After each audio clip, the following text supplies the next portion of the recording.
Hello friends, आप सभी का स्वागत है। आज के इकोनॉमी के डिस्कशन में हमारा जो टॉपिक है वो मिडिल इनकम ट्रैप से रिलेटेड है। जो मिडिल इनकम ट्रैप है वो मैक्रो इकोनॉमी में एक कॉन्सेप्ट है और हाल ही में पिछले कुछ महीनों में ये न्यूज़ में रहा है। न्यूज़ में इसलिए रहा है क्योंकि जो पीएम इकोनॉमिक एडवाइजरी काउंसिल पीएमईएसी है, उसने चेतावनी दी है कि इंडिया जो है वो ब्राजील और साउथ अफ्रीका जैसी कंट्रीज की तरह मिडिल इनकम ट्रैप में फंस सकता है। ठीक है, इसीलिए क्वेश्चन इंपॉर्टेंट हो जाता है। बहुत अधिक संभावना है कि इस बार के यूपीएससी एग्जाम में इससे रिलेटेड कोई ना कोई क्वेश्चन पूछेगा और हमें ये कॉन्सेप्ट पता भी होना चाहिए। तो इसमें जो क्वेश्चन है वो है, what are the causes of middle income trap. पहला स्टेटमेंट है प्रोडक्टिविटी ड्रिवन ग्रोथ, दूसरा है situation of stagnation in the economy, और इसमें करेक्ट आंसर को पता लगाना है। गेस वर्क काम नहीं करेगा। जब हालांकि वर्ड मिडिल इनकम ट्रैप से कुछ कुछ हमें समझ में आ रहा है, लेकिन अगर हमें टेक्निकल पॉइंट्स नहीं पता है तो हमें समझ में नहीं आएगा। देखिए, मैं बहुत सिंपल तरीके से इसको आपको समझाऊंगा कि मिडिल इनकम ट्रैप होता क्या है। फिर उसके बाद आप समझ पाएंगे कि अगर हम थोड़ा सा समय इकोनॉमी को दें, दरअसल होता क्या है कि इकोनॉमी को लेकर हमारे मन में एक प्रकार का भय है, डर है। और अगर हम इकोनॉमी को लेकर डरते हैं तो हम उसे अटेम्प्ट ही नहीं करते, हम क्वेश्चन पर ध्यान ही नहीं देते। इट हैपेंस कि हम एग्जाम के टाइम पे स्किप करके आगे बढ़ जाएंगे। लेकिन हमें इकोनॉमी को स्किप नहीं करना है। इकोनॉमी यूपीएससी नहीं चाहता कि वो हमें एक इकोनॉमिस्ट बनाए, हमें आरबीआई का गवर्नर बनाए। वो हमें चाहता है कि हम सिविल सर्वेंट बने। तो हमसे उतनी ही नॉलेज की एक्सपेक्टेशन रखता है जितना एक सिविल सर्वेंट को होनी चाहिए। तो वो इकोनॉमी के बारे में बहुत ज्यादा आपसे कठिन और डीप क्वेश्चन नहीं पूछेगा। हाँ, थोड़े से ट्रिकी कर सकता है, थोड़े से ट्रिकी क्वेश्चन बनाएगा, लेकिन क्वेश्चन और कॉन्सेप्ट बहुत ईजी होंगे। थोड़ी सी लैंग्वेज ट्रिकी हो सकती है, इसलिए हमें इकोनॉमी के क्वेश्चन हमेशा अटेम्प्ट करने हैं। Usually comparatively other subject economy के क्वेश्चन इजी होते हैं, बस थोड़ा सा टाइम देने की जरूरत है।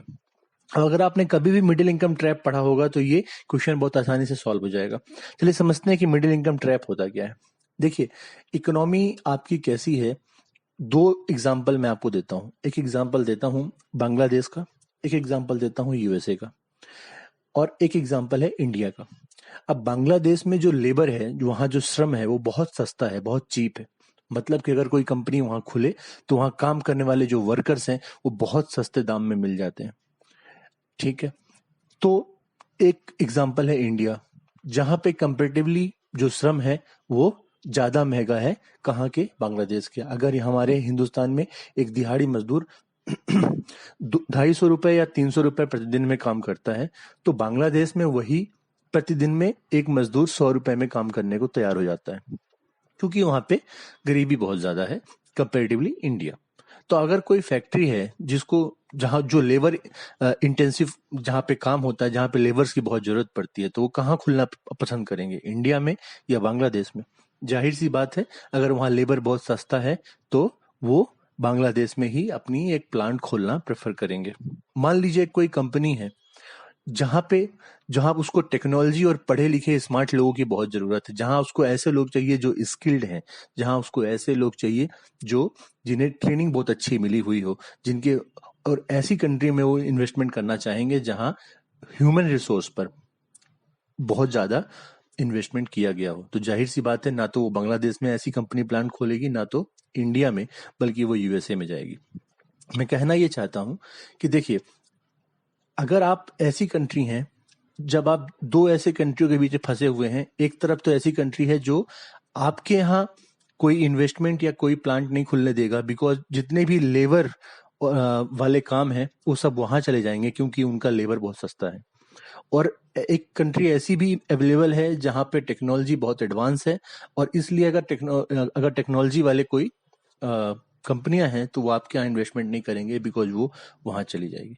तो आप अगर ऐसे सिचुएशन में हैं तो आप मिडिल इनकम ट्रैप में हैं, बिकॉज आपके कंट्री में और इन्वेस्टमेंट नहीं होगा, और आपके यहाँ एम्प्लॉयमेंट जनरेशन नहीं होगा, और लोगों की इनकम नहीं बढ़ेगी। तो लोग एक मिडिल इनकम ट्रैप में फंसे रहेंगे। मतलब वो मिडिल इनकम, एक मध्यम आय में रहेंगे। ना उनकी आय बहुत ज्यादा होगी, अमेरिका की तरह, ना उनकी आय बहुत कम होगी किसकी तरह, बांग्लादेश की तरह। ठीक है, तो मिडिल इनकम ट्रैप क्या होता है, जब आप ऊपर की तरफ अपनी इनकम, जो आपके जो पर कैपिटा इनकम है देश की, जब वो ऊपर की तरफ नहीं जा पाती आम लोगों की, तो आप मिडिल इनकम ट्रैप में फंसे हुए रहते हैं।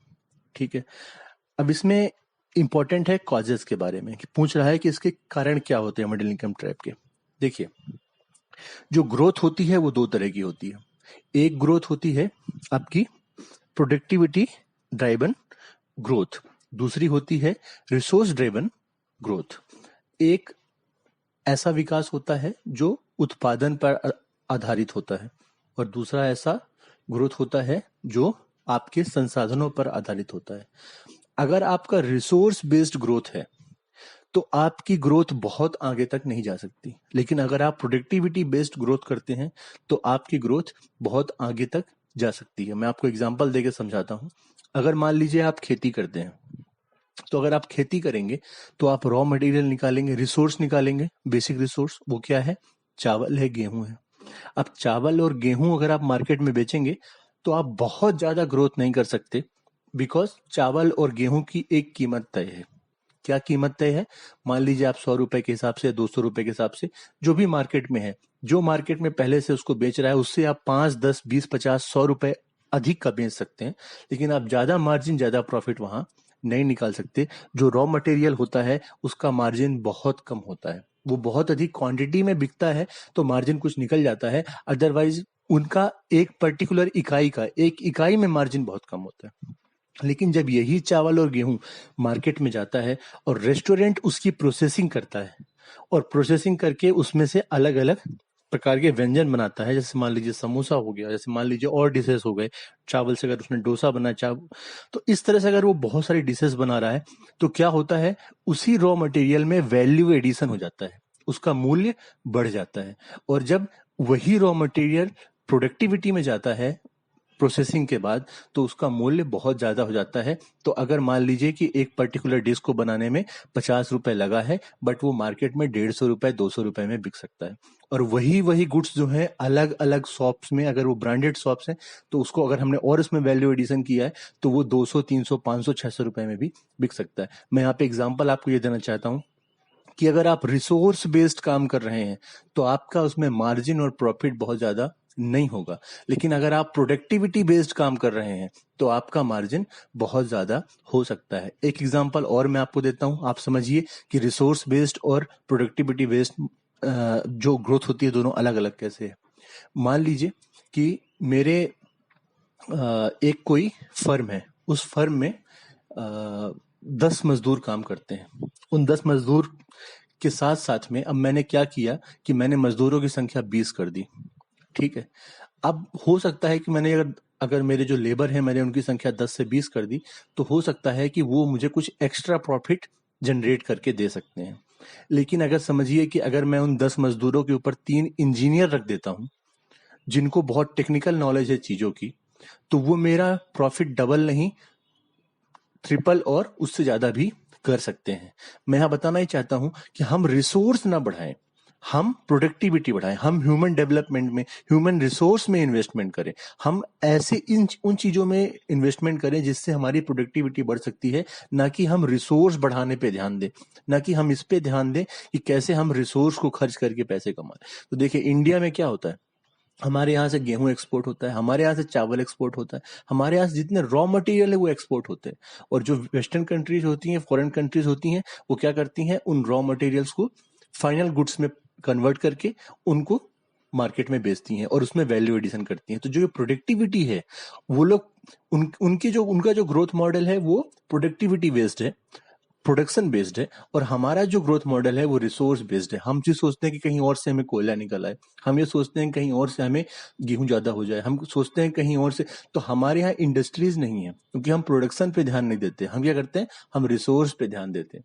तो हम अगर रिसोर्स पे ध्यान दे रहे हैं तो हमारा मार्जिन ज्यादा नहीं होगा, हमारी इनकम कभी बहुत ज्यादा नहीं हो सकती, और हम मिडिल इनकम ट्रैप में फंस जाएंगे।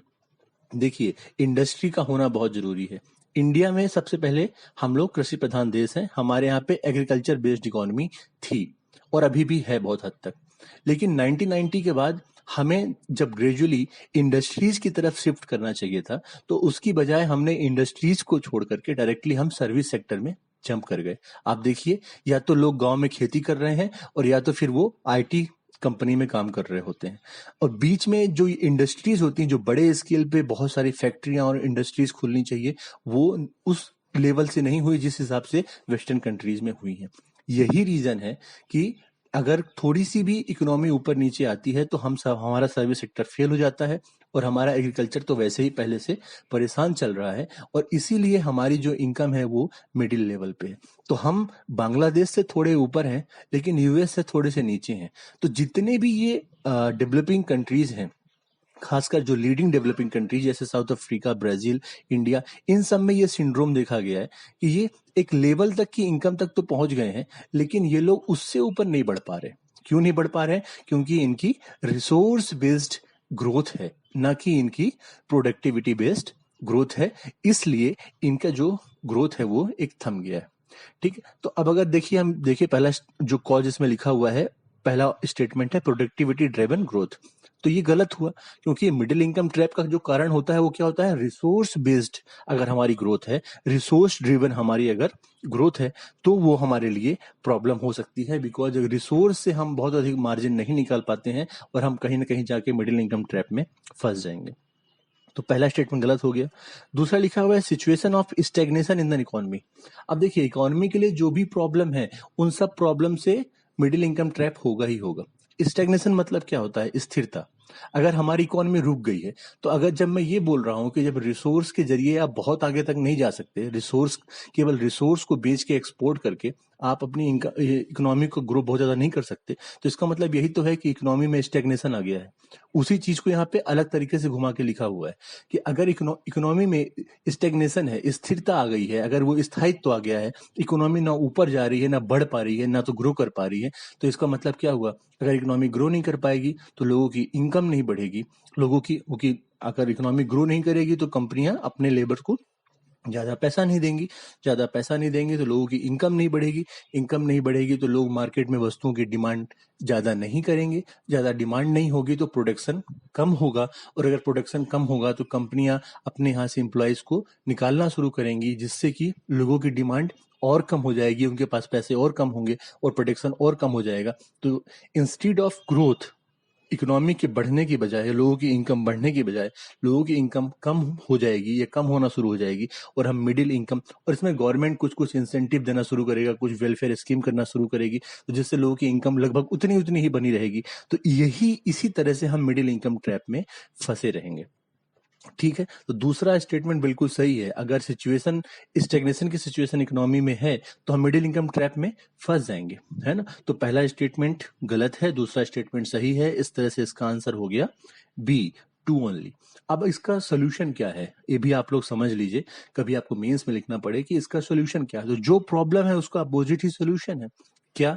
पहली बात तो हमें अपने रिसोर्स बेस्ड, हमारी जो इकोनॉमी है, रिसोर्स बेस्ड हमारा जो ग्रोथ मॉडल है, उसे हमें प्रोडक्टिविटी वेस्ट ग्रोथ मॉडल में कन्वर्ट करना पड़ेगा।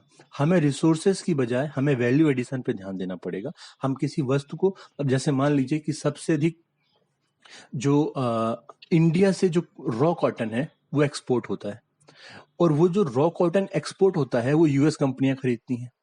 यूएस कंपनियों ने अपनी फैक्ट्री लगा रखी है बांग्लादेश में, क्योंकि बांग्लादेश में जो लेबर है बहुत चीप है, जो वहां वर्कर्स है बहुत सस्ते मिल जाते हैं।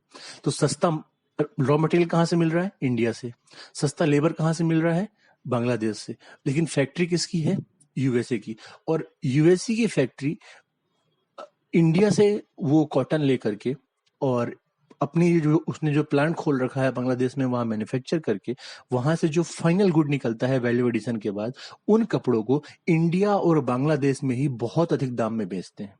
जो ब्रांड्स के जो कपड़े हैं वो आपको पता ही है कि क्या रेट होता है उनका। तो यहीं से रॉ मटेरियल लिया जो बहुत सस्ते हैं, यहीं से रॉ मटेरियल और यहीं प्रोडक्शन करवाया बांग्लादेश में, और दोनों ही कंट्री में फिर वो आउटलेट्स खोल के, अपने बड़े बड़े ब्रांड शोरूम खोल के, उन्हें बहुत अधिक पैसे में बेचते हैं। तो अगर आपकी इकोनॉमी रिसोर्स बेस्ड है, अगर प्रोडक्शन बेस्ड नहीं है, प्रोडक्टिविटी बेस्ड ग्रोथ मॉडल नहीं है, तो आप बहुत अच्छा इकोनॉमिक ग्रो नहीं कर पाएंगे। तो हमें इन सब चीजों को सही करना पड़ेगा। प्लस ह्यूमन रिसोर्स में इन्वेस्टमेंट बहुत इंपॉर्टेंट है। ह्यूमन रिसोर्स मतलब अगर आपके यहाँ लोग टेक्निकली साउंड नहीं है, अगर वो लोग टेक्नोलॉजी के साथ जुड़ नहीं पा रहे हैं, अगर आपके लोग स्किल नहीं है, स्किल लेबर नहीं है, तो वो ऐसे ही काम करेंगे जिसमें उनको बहुत इनकम नहीं मिलेगी। अगर मान लीजिए बांग्लादेश के बहुत सारे लोग लेबर के तौर पे काम करते हैं, लेकिन वो लेबर के तौर पे काम करते हैं, उनकी इनकम इतनी नहीं है कि वो यूएस के इकोनॉमी के साथ compete कर सके। तो इसलिए लगातार ह्यूमन कैपिटल पर हमें इन्वेस्टमेंट करना है और साथ में हमें प्रोडक्टिविटी बेस्ड ग्रोथ मॉडल अपनाना है। यही इसका सोल्यूशन है। बहुत बहुत धन्यवाद। अगर आपको वीडियो पसंद आया है तो इसे लाइक करिए, शेयर करिए, हमारे चैनल को सब्सक्राइब करिए और बाकी लोगों तो इस वीडियो को पहुंचाइए जिनको इकोनॉमी के बारे में कुछ प्रॉब्लम है, कुछ कॉन्सेप्ट क्लियर नहीं है।